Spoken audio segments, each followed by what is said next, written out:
Hello students, जैसा कि हमने पिछले लेक्चर में एक्सरसाइज 1.2 की थी और उसके कॉन्सेप्ट भी देखे थे, प्रॉपर्टीज़ हमारी थी रियल नंबर्स की।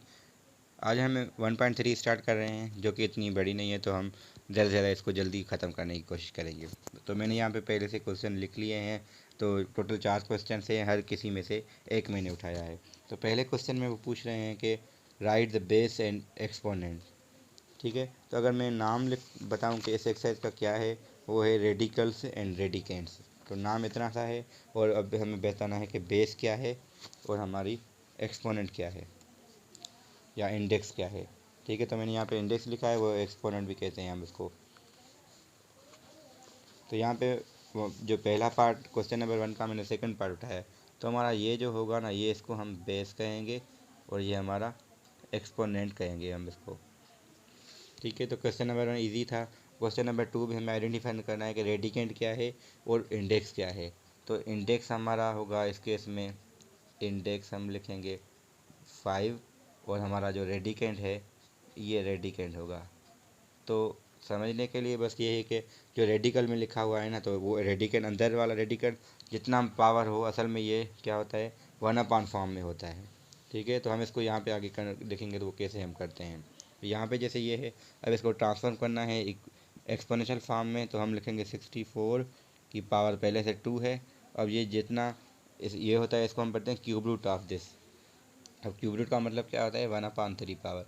इसको हम और सिंप्लीफाई कर सकते हैं, -64 और पावर के ऊपर पावर हमें मल्टीप्लाई दें। हालांकि इन्होंने जो समझाया है वो नेक्स्ट एक्सरसाइज में पावर रूल समझाया, मगर यहाँ पे हमें यूज़ करने पड़ेंगे। एक इनकी ये मतलब गलती कह सकते हैं, क्योंकि पिछले जो बुक था हमारा उसमें ये चीज़ें नहीं थी। इस बार उन्होंने थोड़ी गलतियाँ ये की है कि समझा बाद में रहे तरीके, अप्लाई पहले करवा रहे हैं। मगर ये है कि हम एट्थ में सीखते हैं, तो शायद इस वजह से भी हो सकता है कि एट्थ के लिहाज से हम इसको यूज़ कर सकते हैं। ठीक है, उससे हमारा कंसर्न इतना नहीं है अभी। सिमिलरली जिसे हम ये कन्वर्ट किया है इसको एक्सपोनेंट में, अब ये पहले से एक्सपोनेंट में है, इसको रेडिकल में लिखना है हमें। तो इसको हम पहले ऐसे लिख सकते हैं कि 5/7 की पावर, अब 3 और 5 इसको हम मल्टीप्लाई कर सकते हैं, ये होगा 15। और ऊपर हम दे सकते हैं 1/7 अलग करके, क्योंकि हमें इसको लिखना है। ठीक है, तो हम इसको लिखेंगे, क्योंकि हमें ये 1/7 बन गया, तो हमें पता है ये 7th रूट को ऐसे करके लिख सकते हैं 5/7 की पावर 15। तो ये एक्सपोनेंट में इसको ऐसे कन्वर्ट करेंगे। तो बाकी मैंने क्वेश्चन नहीं उठाया, क्योंकि मुझे लगा कि हम इसको ही करें का इनफ है।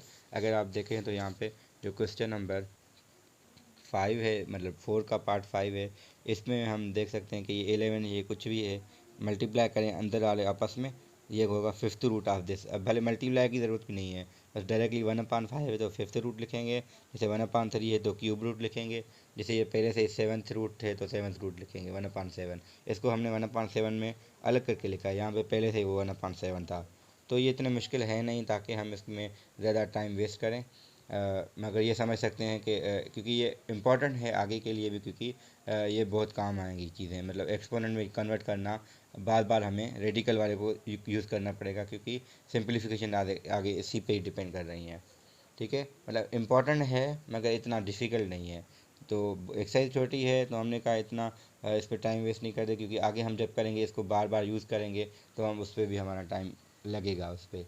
तो सिंपल है, पहले क्वेश्चन में हम बेस और एक्सपोनेंट बता रहे हैं, दूसरे क्वेश्चन में रेडिकेंड और इंडेक्स को आइडेंटिफाई कर रहे हैं, तीसरे में हम एक्सपोनेंशियल में कन्वर्ट कर रहे हैं, चौथे में हम रिवर्स कर रहे हैं, यानी एक्सपोनेंट पहले से था, हम उसको रेडिकल फॉर्म में लिख रहे हैं। ठीक है, जो जैसे उन्होंने लिखा है transform into radical form. Next जो हमारा टारगेट है वो इम्पॉर्टेंट भी है आगे के लिए भी, हमेशा मतलब जो रूल यूज़ होता है मोस्टली, लॉज ऑफ एक्सपोनेंट्स। तो हम लिख सकते हैं लॉज ऑफ एक्सपोनेंट या इंडाइसिस भी हम कहते हैं। तो इसके लॉज डिफरेंट हैं, वो एक एक्सरसाइज वहाँ पे 1.4 है, तो वो सारी हम कोशिश करेंगे कि उसके मैक्सिमम क्वेश्चन को हम अटेम्प्ट करें, क्योंकि 1.5 में हमारे कॉम्प्लेक्स नंबर हैं, तो कोशिश यही करेंगे कि उसको भी हम अलग से टाइम दें। तो मेरा ये है कि इसी को ही हम 1.3 और 1.4 को हम इसी वीडियो में कम इकट्ठे कर दें, क्योंकि अलग से हम 1.5 का वीडियो बना सकते हैं। ठीक है, तो हम इसी में कंटिन्यू कर रहे हैं 1.4 को भी, जो कि हमारा लॉज ऑफ एक्सपोनेंट है। तो मैंने नाम लिखे हैं, मैं लिखते ही बाकी जो रूल है उसको लिख के क्लियर करता जाऊँगा। तो हमारा पहला है law of product of power. ठीक है, तो प्रोडक्ट ऑफ पावर का मतलब क्या होता है कि अगर हमारे पास एक नंबर है उस पर पावर n है और उसी नंबर पे दूसरा भी पावर है और आपस में मल्टीप्लाई हो रहे हैं तो बेस सेम में पावर ऐड होंगे। सिमिलरली लॉ ऑफ पावर क्या है, एक आपके पास पहले से एक पावर है, आप दूसरी पावर लेना चाह रहे हैं उसे, तो पावर के ऊपर पावर क्या होंगे, मल्टीप्लाई, जिसको हम रिवर्स में भी लिख सकते हैं, यानी एम अंदर हो एन ऊपर हो, क्योंकि एन एम और एम एन हमें पहले से पता है कम्यूटेटिव प्रॉपर्टी होल्ड करते हैं, तो हम इसको ऐसे लिख सकते हैं एम एन। ठीक है, तो एम एन लिखें, फिर एम पी पावर एन ले सकते हैं। Similarly law of product of power of the product, अब देखें यहाँ तक प्रोडक्ट ऑफ पावर था, यहाँ पावर ऑफ प्रोडक्ट था। पावर ऑफ प्रोडक्ट का मतलब है कि दो नंबर हैं उनकी पावर ले रहे हैं, तो क्या होगा, इस पे पावर अलग आएगी, उसकी पावर अलग आएगी, बीच में मल्टीप्लाई लिखेंगे। ठीक है, law of power of question क्या है, दो नंबर हैं डिवाइड हो रहे हैं, उसकी कोई पावर है तो उस पे पावर अलग से आएगी, इस पे पावर अलग से आएगी। और लास्ट हमारा क्या है, जब दो पावर्स पहले से हैं हम उनको डिवाइड करना चाह रहे हैं तो क्या होगा, अगर बेस उनका सेम है तो पावर सब्ट्रैक्ट होंगे। तो ये सिंपल से रूल्स हैं जिस पे ये सारा वर्क करेगी एक्सरसाइज। तो मैंने नाम लिख लिए हैं, अब सिर्फ एक्सरसाइज को ही अटेम्प्ट करना है, क्योंकि ये 6 रूल हैं। अब इसको क्या कैसे हो सकता है, कभी 2 यूज़ होंगे, कभी 1 यूज़ होगा, कभी इकट्ठे भी कुछ यूज़ हो सकते हैं, वो डिपेंड करेगा आपके क्वेश्चन पे। तो टोटल क्वेश्चन इसमें 3 हैं, तो 3 में यह कहें कि कुछ पार्ट्स ज़्यादा हैं। अब पहले क्वेश्चन को अगर हम देखें, वहाँ पे कह रहा है सिंप्लीफाई। अब सिंप्लीफाई का मतलब है कि हम यहाँ पे उन्होंने लास्ट का नहीं कहा, जो क्वेश्चन नंबर 1 है हमारा। अब मैं ऐसे करता हूँ, यहाँ पे मैं इनको नहीं मिटा रहा, मैंने नाम मिटा दिए हैं, ये लिखे रहे हैं क्योंकि हमें ये यूज़ करने हैं, मगर पहले क्वेश्चन में हमें यूज़ नहीं करना, क्योंकि पहले क्वेश्चन में के पहले पार्ट में ऐसे भी सिंप्लीफाई कर सकते हैं, यूज़ भी कर, हालांकि उन्होंने लिखा है सिंप्लीफाई, मगर स्टूडेंट मुझे आर्ग्यू कर रहे थे स्कूल में कि सर उन्होंने लास्ट लिखा तो नहीं है रूल, मगर आगे हमें यूज़ ज़रूर करने हैं, क्योंकि विदाउट यूज़ भी हम कर सकते, क्योंकि यूज़ एक्सरसाइज इसकी है तो हमें ज़रूर यूज़ करना पड़ेगा। अगर नहीं कर रहे हैं तो फिर भी ठीक है, क्योंकि 3 की पावर 5 है, 3 की पावर 2 है, हम इसको लिख सकते हैं 3 × 3 × 3 × 3 और ये होगा ये पहला पार्ट है सॉरी, और ये 3 × 2, तो ये भी कर सकते हैं हम के ये 3 का स्क्वायर है तो 3 × 3, तो ये 2 कैंसिल करके 3 बचा, तो इसको हम लिख सकते हैं 27। मगर हमें रूल पता है कि अगर पावर डायरेक्टली सब्ट्रैक्ट करें 5 - 2 3 की पावर 23 होता है। मगर ऐसे भी कर सकते हैं, वैसे सिंपलीफाई लिखा है आपको जो आसान लगे, क्योंकि वहाँ पे लिखा होगा कि मोस्टली लास्ट वाला अगर तुम यूज़ करने हैं, मगर क्वेश्चन नंबर 1 में स्पेसिफाई नहीं किया, सिर्फ लिखा है सिंपलीफाई। ठीक है, 1 के दूसरे पार्ट अगर हम देखें बुक से तो वो ये हैं, तो 2 की पावर 4 को भी सिंप्लीफाई करें, 3 की पावर 2 को सिंप्लीफाई करें, टेबल लगाएं जो बचे। इस पहले क्वेश्चन में यही करना है, मतलब यूज़ भी कर सकते हैं, हम क्वेश्चन आर्ग्यू कर रहे थे, स्टूडेंट ये आर्ग्यू कर रहे थे सर यहाँ पे लिखा नहीं, क्योंकि एक्चुअल में ये सवाल एक्सपोनेंट का यहाँ पे है, जो रूल हमारे हैं ना वो यहाँ यूज़ करने हैं, तो यहाँ हम विदाउट लास भी कर सकते हैं। अब क्वेश्चन नंबर 2 पे हम आते हैं। क्वेश्चन नंबर 2 का जो पहला पार्ट है वो थोड़ा ईजी तो है ही, पावर 3 4 है, 1/3 की पावर 5 है, हमें पता है अगर मल्टीप्लाई हैं तो पावर ऐड होंगे। अब लिखने का तरीका भी थोड़ा समझ लें कि हम लिखेंगे 4 + 5, फिर लिखेंगे 1/3 की पावर 9।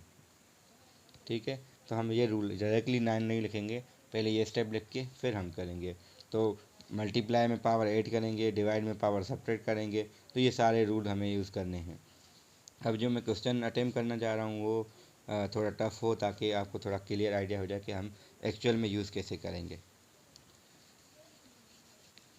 तो जो क्वेश्चन नंबर 2 का ही एक पार्ट है, नंबर अगर हम देखें 7 में सोच रहा था, मगर 7 में माइनस है तो आप थोड़ा वो देख सकते हैं, C/D का स्क्वायर भी है, -C/D का क्यूब भी है, -C/D की पावर 5 भी है। तो सिंपल वही रूल है कि -C/D लिख के 2 + 3 + 5 लिखें, ये हो जाएगा -2C/D की पावर कितनी 5 3 8 8 और 2 10 लिख सकते हैं। तो ये सिंपल सा ये हो जाएगा। तो क्वेश्चन नंबर इसका जो में ये था हमारा 7th पार्ट। तो मैं सारे पार्ट नहीं करना, सिर्फ आइडिया देने के लिए कि हम यूज़ कैसे करेंगे। तो कुछ भी हो डिपेंड करता है कि ये था सारा जब हमारे पास एक ही रूल इस्तेमाल हो रहा है। अब जो कुछ क्वेश्चन ऐसे हैं जहाँ पे दो दो रूल भी यूज़ हो सकते हैं। अब यहाँ पे एक रूल है क्वेश्चन नंबर 2 का ही फोर्थ पार्ट, वो है -3 × 5 का स्क्वायर की पावर 3। तो यहाँ पे पहले वो रूल लगेगा, ये वाला पावर अलग अलग, तो -3 की पावर 3 अलग लेंगे, 5 का पावर 2 ये अलग लेंगे। तो -3 की पावर 3 यहाँ आ जाएगा, और हमें पता है पावर के ऊपर पावर मल्टीप्लाई कर दें तो 6 होके ये इसका आंसर है। ठीक है, तो ये सारे आप कर सकते हैं, ज़्यादा मैं टाइम इस पर नहीं ले रहा। क्वेश्चन नंबर 3 पे हम करके इसको एंड करें। तो जो क्वेश्चन नंबर 3 है वो थोड़ा डिफरेंट है, मतलब उसमें ज़्यादा रूल यूज़ हो रहे हैं। क्वेश्चन नंबर 3 में भी हमारे पास एक क्वेश्चन है कि एक्स, सेकंड पार्ट में एक्स वाई की पावर 3 है और ऊपर 5 है। तो इसको हम लिख सकते हैं एक्स वाई की पावर, पावर के ऊपर पावर मल्टीप्लाई, फिर हम लिख सकते हैं एक्स की पावर 15 अलग, वाई की पावर 15 अलग।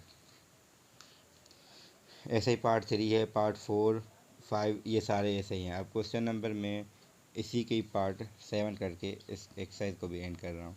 जो 7 पार्ट है इसका वो है m² m3 m4 की 2 की 5। ठीक है, तो यहाँ देखें m कितने हैं, 1 है, m की पावर 1 2 3 3 हो जाएगा, 3 3 6 6 और 4, यहाँ अंदर 10 हो गई, ऊपर 2 था, उसके ऊपर 5 था। तो ये एक्चुअल में सवाल ये वाला था। ठीक है, अब इसको हम मल्टीप्लाई कर सकते हैं कैसे, 10 टू द 10 20 25 द 100, तो m की पावर 100। अब इसमें हमने ये लिखा नहीं था, ये अगर पहले थोड़ा आप खुद करेंगे तो ये ज़्यादा क्लियर होगा। 3 टू द 6 6 और 24, तो ये चीज़ आगे जाके इसी में यूज़ होगी। तो मैंने कुछ क्वेश्चन यहाँ से उठाए, कुछ क्वेश्चन अब ये वाला कुछ पूछ रहे थे स्टूडेंट। तो यहाँ पे ये है कि आर की पावर, आर वाले आपस में ऐड करें, 3 और 7 10 हो जाएंगे, एस वाले 2 और 2 4 हो जाएंगे, टी वाला क्योंकि है ही एक तो टी को वैसे ही रहने देंगे। ठीक है, सिमिलरली यहाँ पे जो ए वाले हैं उनको आपस में ऐड करें, बी वाले आपस में, सी वाले आपस में, तो ये आपकी एक्सरसाइज यहाँ पे कंप्लीट हो जाएगी। तो नेक्स्ट हम कॉम्प्लेक्स नंबर स्टार्ट करेंगे। Thank you very much.